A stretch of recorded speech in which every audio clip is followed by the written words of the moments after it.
Bem, minha gente, boa noite a todos, muita paz.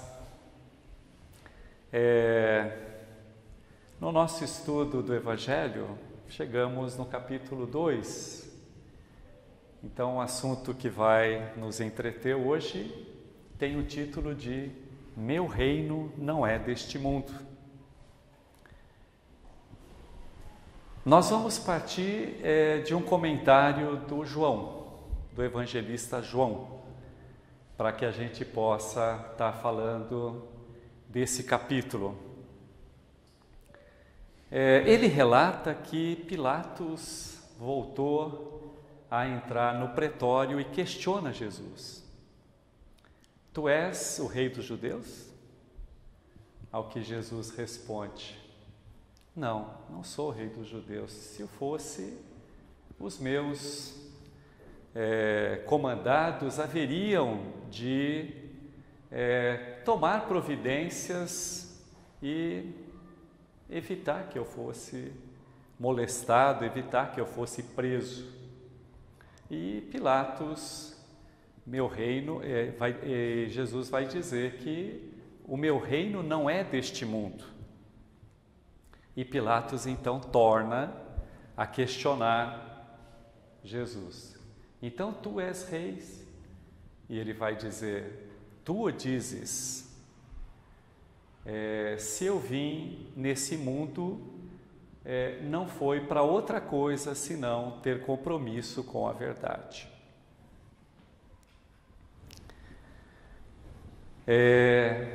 Certamente que Jesus está se referindo a uma vida futura.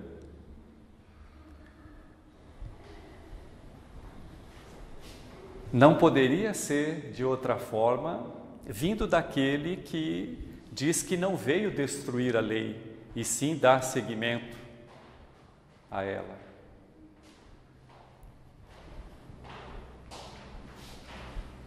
Essa questão da realeza de Jesus, tanto pelos judeus, questionada pelos judeus, questionada por Pilatos, representante do Império Romano, fica patente, vai ficar bem claro quando a gente colocar isso como o cerne da sua doutrina. Se traduz no eixo central dos seus ensinamentos. Meu reino não é deste mundo, se referindo à vida futura. Se a gente se apegar nesse conceito, verificando que tem uma vida futura, certamente a gente vai conseguir explicar as anomalias, as injustiças que a gente observa na sociedade. Sem esse conceito, sem acreditar nessa promessa de Jesus de que existe uma vida além dessa, não conseguimos dar conta da justiça, do que seria justiça quando a gente faz uma fotografia, quando a gente faz uma radiografia da sociedade. E acreditamos que isso deve ser o alvo de todos nós. Ter em mente que há vida após morte, que não termina no túmulo. E a gente vai perceber que todo o ensinamento de Jesus, toda a sua pedagogia está firmado nesse conceito de que a vida em essência a gente não vai conseguir viver aqui na Terra.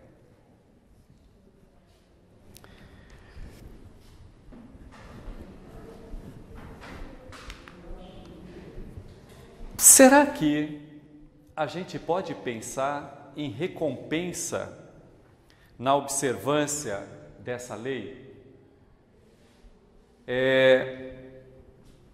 Progressão das ideias de justiça, se a gente pensar numa justiça divina, se a gente pensar nas leis naturais,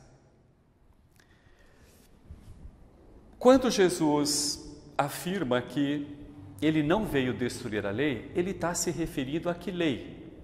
Ele está se referindo à lei dos judeus, a lei que imperava até então, como nós vimos na abertura do Evangelho na semana passada, no capítulo 1. Então a gente viu lá as 3 revelações e percebeu que com Moisés a gente tem leis civis, leis direcionadas aos homens. Que recompensa Moisés podia oferecer a nós outros que lá estávamos, senão bens materiais? Qual era a compreensão que nós tínhamos? Se ele oferecesse algo que não fosse objetivo, que não fosse palpável, então ele oferece bens terrenos. Outra coisa que Moisés nos oferece é a questão da evidência, a questão da supremacia. Ele promete liberdade ao povo e vive décadas caminhando com esse povo em busca dessa liberdade. Então, vai se buscar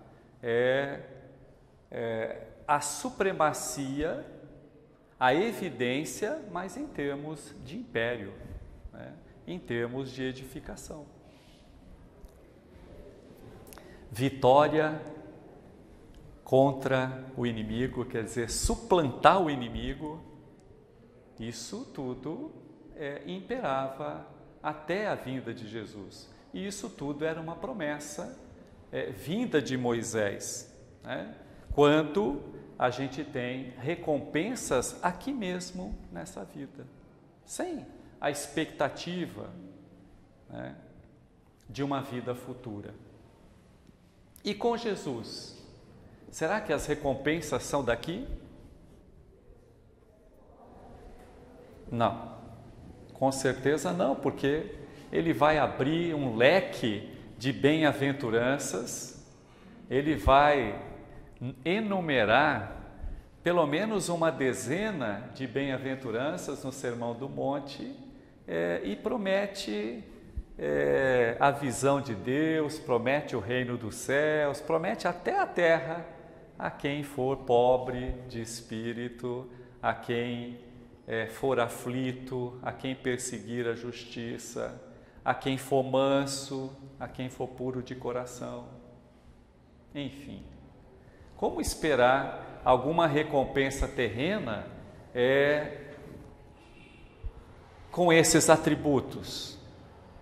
Mansuetude, pobreza de espírito, que significa humildade, né? Pobreza de espírito não está relacionado a obtenção ou não de bens materiais, também não está relacionado à questão de carência de raciocínio, de jeito nenhum, porque ele não privaria a si mesmo dessa realeza num outro plano, se isso fosse próprio para quem é pobre de espírito, para quem não raciocina. Então ele vai nos revelar um outro mundo, que nós normalmente chamamos de mundo espiritual. E como é esse mundo espiritual? Temos noção de como ele é? Dá para imaginar como é que se vive lá? Muitos espíritos já descreveram esse mundo através da mediunidade.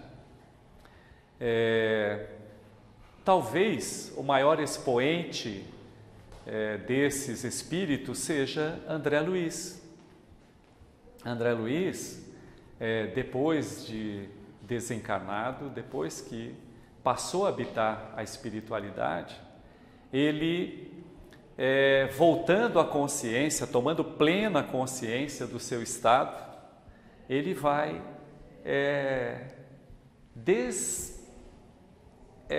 desvestir, desnudar o plano espiritual para nós outros que aqui nos encontramos. Através da psicografia, junto com o Chico, principalmente, ele vai relatar através de novelas, né, que a gente tem aí uma série de 16, a começar do Nosso Lar, que inclusive já se tornou filme, né, uma produção cinematográfica, de como é lá no mundo espiritual. Claro que é na visão do André Luiz. Então, cada espírito vai vivenciar essa realidade e vai nos relatar na forma que ele compreende, na forma que ele enxerga. Então, ele vai enumerar departamentos, ele vai colocar para a gente ministérios. Muito provavelmente porque dessa maneira nós conseguimos compreender, dessa maneira a gente consegue alcançar, com o conhecimento que nós temos da estrutura governamental que nós temos aqui no planeta.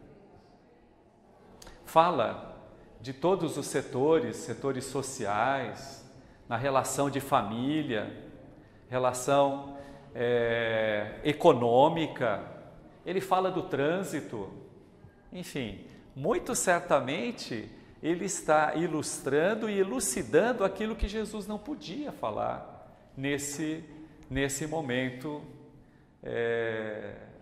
que se encontrava aqui encarnado. Então, como é que nós compreenderíamos se ele falasse de um Airbus, né? Quer dizer, que existe um veículo no plano espiritual que viaja sem o atrito. Não compreenderíamos isso, né? Então a gente observa e a gente pode inferir com isso que a vida continua normalmente no plano espiritual. Claro que aí eu posso ser bem-aventurado, nós podemos ser bem-aventurados. Muito certamente aí, quem sabe, eu poderei desfrutar das bem-aventuranças que Jesus oferece. Claro, se nós formos condizentes com a sua pedagogia, se nós colocarmos em prática o seu projeto de educação.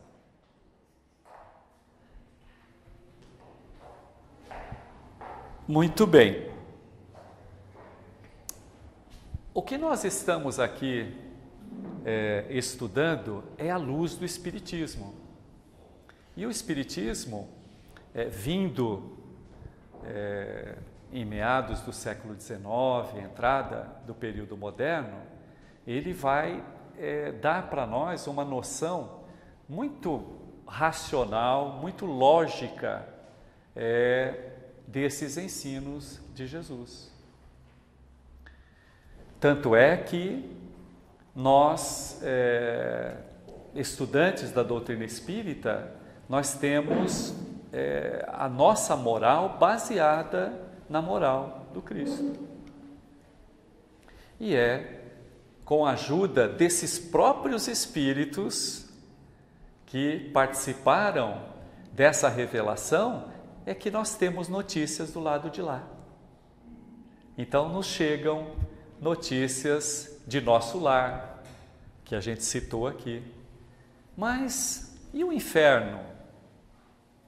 Aonde muitos acreditam que haverá choro e ranger de dente eternamente, quer dizer, aonde existe um fogo que queima, mas não consome, quer dizer, nos faz sofredores eternos, quer dizer, de uma insaciedade, podemos dizer, insana desse Deus que permite que um filho possa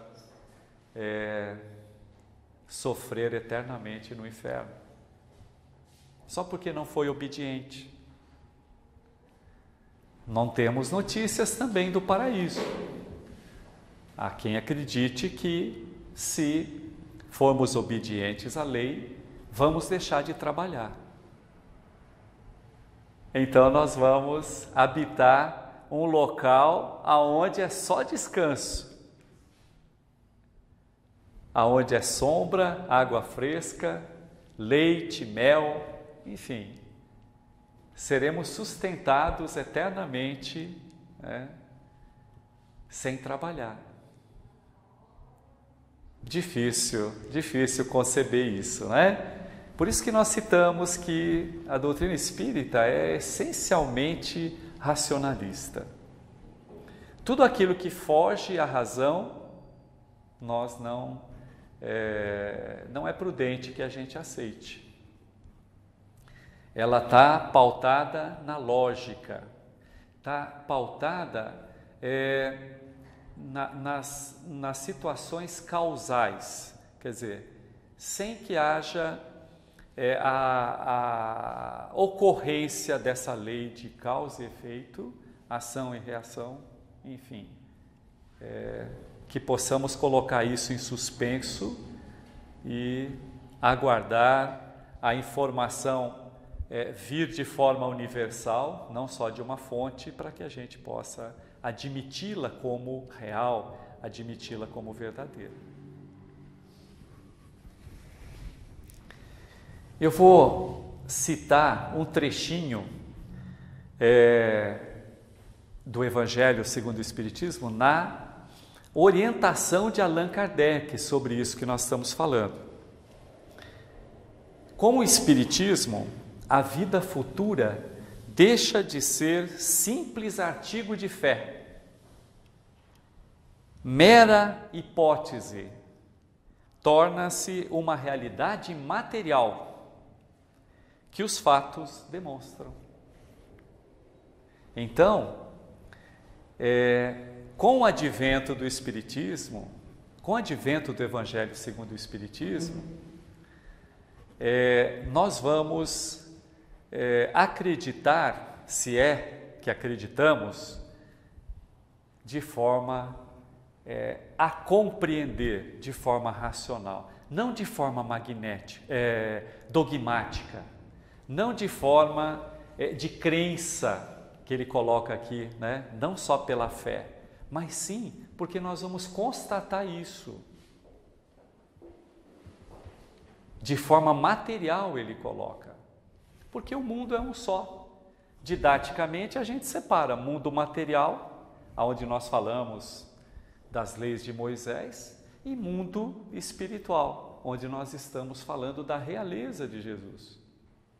Mas, resumindo, é um mundo só, é um cosmos só, é um universo só, aonde, por ora, nós estamos inseridos e presos à matéria, como nós estamos aqui agora, encarnados, usando esse veículo que nos limita. Então, eu posso pensar em estar lá fora, mas eu não consigo ainda porque eu estou adstrito a esse veículo. E existem aqueles nossos irmãos que estão livres desse veículo. Então eles estão habitando esse mundo do espírito, é o mundo da essência, aonde, enfim, continuam com o veículo material que o Espiritismo veio nos ensinar, que é o elo de ligação, que é o perispírito, mas agora livres. Quer dizer, muito mais libertos, né, à vontade para poder circular, para poder trafegar e viajar. Quiçá a velocidade do pensamento. Então vejam que interessante, para nós, na matéria, a velocidade que nós conhecemos é a da luz, ela que nos limita, inclusive, né? nas questões da física. No plano do espírito, a gente pode raciocinar em termos de pensamento. Então vejam, é uma velocidade que a gente não tem noção ainda. Da luz eu consigo medir 300 mil quilômetros por segundo. A velocidade do pensamento ainda é imensurável. E nós imaginamos que livres do veículo físico e, claro, com o domínio de nós mesmos. Quer dizer, com o domínio do Espírito, nós vamos ter uma compreensão mais clara sobre isso. Vocês acreditam nisso? Então é fácil de entender, para mim, é fácil de entender por que Jesus escondeu certas coisas de nós. Na forma de fábula, na forma de parábola, ele, digamos que, encobriu muitas das informações que queria passar, porque clarividente que era, sabia certamente qual o nível da nossa compreensão. Sabia ser impossível a gente compreender naquela época. Por isso que é sempre interessante a gente ter em mente que todo estudo que a gente faz, toda leitura que a gente executa, é importante que a gente contextualize, que a gente observe em termos de tempo e espaço do que nós estamos falando, o que nós estamos estudando, o que nós estamos lendo, quem foi que disse, em que época que disse, para que a gente possa trazer, para os nossos dias. Então, trazendo para os nossos dias essa vida futura de Jesus, como é que a gente vai colocar isso na altura do nosso entendimento? É claro que, encarnados ainda, numa expectativa de vida futura.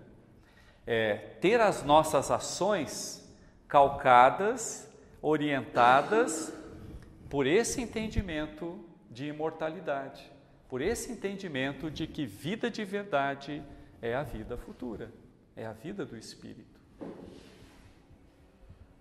Ah, mas tá bom, então a gente deve se afastar de tudo que é material?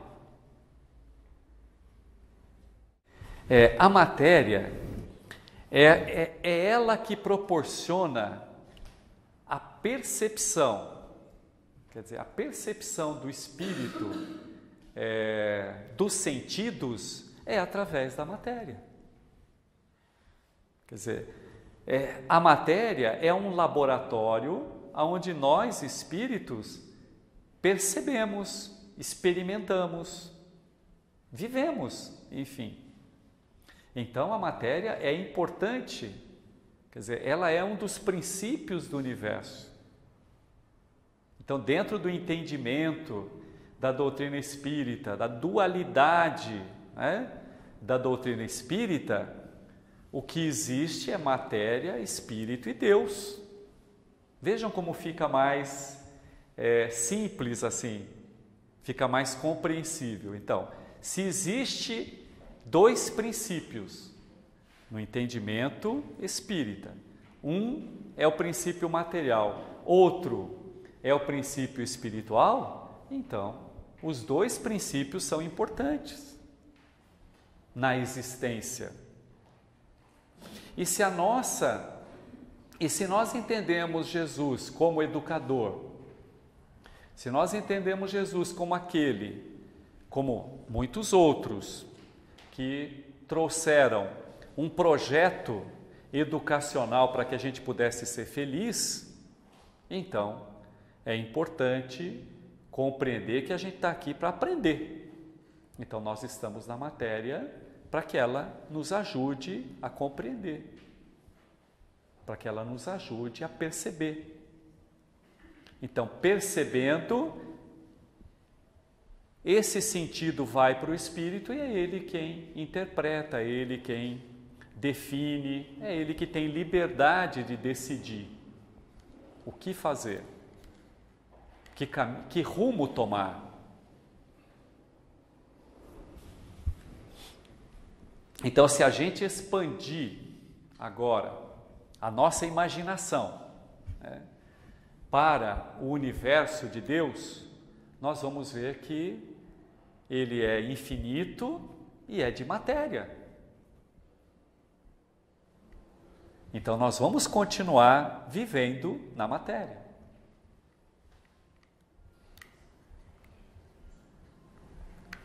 Para que a gente possa ter a percepção, para que a gente possa ter a compreensão e desenvolver o conhecimento. Que conhecimento é esse? O conhecimento intelectual, que é aquele que parte das necessidades. Então, das necessidades nós vamos construindo técnicas que possam nos ajudar e favorecer o nosso conforto, a nossa vida, estender a expectativa de vida é uma delas, assim que a gente pode citar com muito ênfase, porque a gente está percebendo isso muito claramente, que foi através do desenvolvimento de técnicas, de medicamentos, de comportamentos, de formas de se viver, de se alimentar, de se exercitar, enfim, tudo isso são formas de desenvolver a nossa inteligência. E, por outro lado, a nossa convivência em torno de tudo isso faz com que a gente pense na moral. Então, se nós temos as leis civis que orientam, né, a nossa conduta para que a gente viva bem, é importante a gente se ater nesse ensinamento principal, nesses ensinamentos e nesse ensinamento em especial de Jesus com relação à vida futura, para que a gente tenha um comportamento mais ético. Então, se eu tenho uma compreensão de que não existe vida futura, que o reino é deste mundo, qual vai ser o meu comportamento? O meu comportamento vai ser de alguém imediatista, de alguém que quer as coisas para esse período. Que período é esse? Do berço até o túmulo, porque vai acabar lá. Então isso vai acabar trazendo muita ansiedade, pouca serenidade, uma velocidade, né? Uma velocidade de desenvolvimento que a gente não consegue acompanhar, e um sentido muito utilitarista de fazer as coisas só se a gente tiver um retorno material, só se isso render algum benefício para essa vida, porque para outra vida, para mim não existe. Por que eu vou me privar dos benefícios materiais que eu posso obter rapidamente, se eu não acredito na vida futura? Existe um grande movimento em cima dessa questão do imediatismo, né? Hoje, se você for ver rede social e todas as ferramentas que a gente tem de se comunicar com o mundo, a todo mundo, imediatamente, prega-se muito uma questão espiritualizada superficial, de Deus está com você todo o tempo, mais gerais, mas prega-se muito essa coisa do tem que ser feliz agora, citar, por exemplo, muito divórcio, muitas relações nas redes sociais é uma coisa, mas na vida é uma idealização que a gente sabe que não é bem assim na prática. Então, tá meio bagunçado, eu acho assim. Tá tudo, muito excesso, muita ansiedade, muito aqui e agora, vamos ser felizes, o que importa é hoje, muita sensação de vida perfeita. Fala-se de Deus, mas de uma forma muito rasa. Então, assim, se você não cria o seu próprio eixo e se apoia em alguma coisa e deixa tudo isso para fora, você é bombardeado e aí você vai ser engolido. Difícil lidar um pouco com tudo isso, sabe? Ok. Então você está colocando algo não, você está colocando que mesmo o espiritualista, mesmo aquele que acredita na vida futura, ele não tem a plena noção dessa vida futura, quer dizer, ele ainda está muito apegado, ok, às coisas da matéria. É isso? Porque, né, fala-se de Deus, fala-se de espiritualidade, mas de uma forma ainda utilitarista. Exatamente. Ainda para se conseguir a evidência material, para se conseguir o recurso material. Você disse bem, eu entendo que esse ensinamento é o eixo central que nós colocamos aqui no início do ensino de Jesus. Se a gente abandonar esse entendimento de vida imortal, enfim, nós vamos se perder. Fatalmente, a ansiedade vai tomar conta, o egoísmo vai tomar conta e nós vamos nos comportar, enfim, de forma muito irracível. Mauro, passa um pouco também pela questão da autoajuda, né? Isso a Mariana colocou aí, né? Fala muito daquele mundo líquido, né? Que tudo é para ontem, eu vim aqui para ser feliz, e eu tenho direito a ser o cara mais feliz do mundo. E até porque a maioria das pessoas, às vezes, não para para vivenciar isso que está sendo colocado. Eu saber uma coisa, eu vivenciar outra. Né? Perfeito. Então, poxa, eu estou aqui para ser feliz, eu não devo sofrer. Mas muitas vezes a gente se esquece, né, que o sofrimento acaba sendo uma ferramenta, né, ok, para que eu possa realmente alcançar uma elevação. Muito bem colocado. Assim, queria chegar nesse contexto. Então não é para ser feliz aqui? É para ser feliz. Essa é a grande questão, que parece contraditório. Mas eu não posso ser apegado à matéria, porque a felicidade não é deste mundo, a felicidade é do outro mundo. Então, aonde é que está aí a dúvida? Aonde é que está aí, ou aonde é que eu me equivoco? Por que a minha visão é míope nesse sentido? Viver na matéria, entender que essa não é a minha vida de verdade, não é a minha vida eterna, que eu serei feliz na vida futura.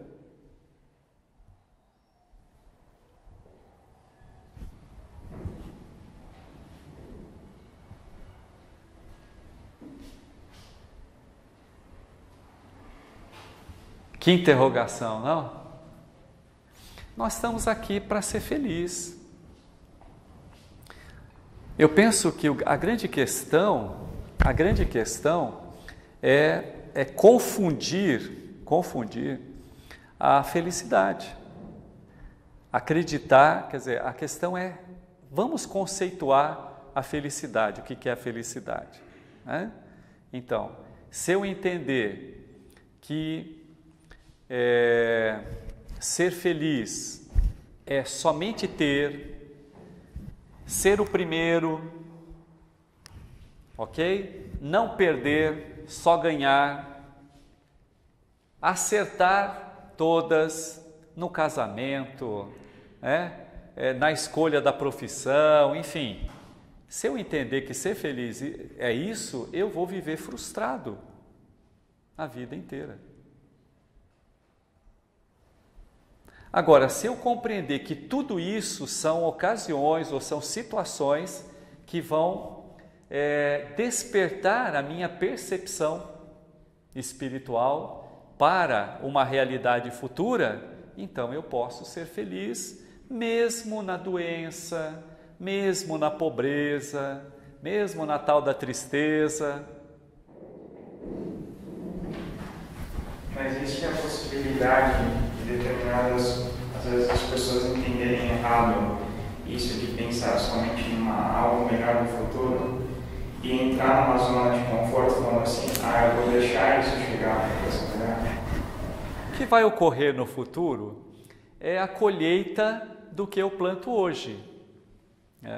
Então, eu penso que você tem razão quando você faz essa leitura de que nós nos equivocamos nessas interpretações.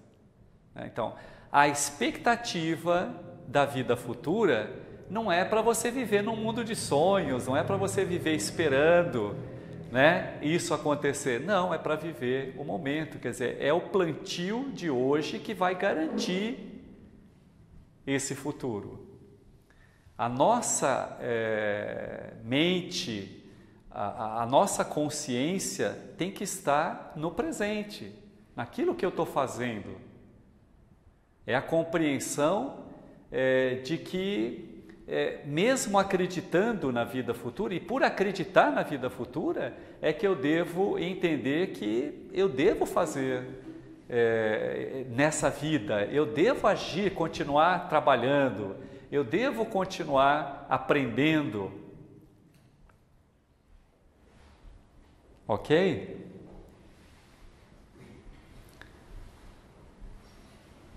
Então, nem tanto ao céu, nem tanto à terra. Essa ansiedade que nós vivemos hoje, eu penso que ela está relacionada a esse equívoco nosso. Tá? Nós queremos sempre o melhor, tanto para nós, como, por exemplo, os nossos filhos. Então, nós colocamos os nossos filhos numa competição egoística, para de uma forma muito rápida, porque as coisas acontecem numa velocidade muito grande, para que ele seja melhor, para que ele tenha mais recurso, para que ele vença o outro, ok? E a gente perde a noção de que com isso nós estamos incentivando ao egoísmo. Claro que eu não posso perder de vista que eu preciso me edificar. Como espírito, nós precisamos aprender, precisamos nos construir, enfim, mas todos precisam. Então, nós estamos chegando à conclusão de que isso não é sadio. Essa forma competitiva não é sadia. É necessário, mas... Nós criamos essa necessidade. Então, ela se tornou um instrumento educacional, quer dizer, nós aprendemos com isso, com o fracasso. E, com certeza, se nós aprendemos realmente e tivemos a compreensão de que, sendo altruísta e não egoísta, não deixando ninguém para trás, como aqueles que a gente já vê alguns exemplos aí em competições esportivas, eles acabam deixando a vitória para amparar o outro, que está fadado ao fracasso. Então, eu entendo que já são exemplos que ficam para a gente do que essa felicidade que Jesus oferece. Bem, minha gente, então agradeço aí a atenção de vocês, a paciência, e a gente vai agora, nesse momento, participar aí da oração para o nosso tratamento. Combinado?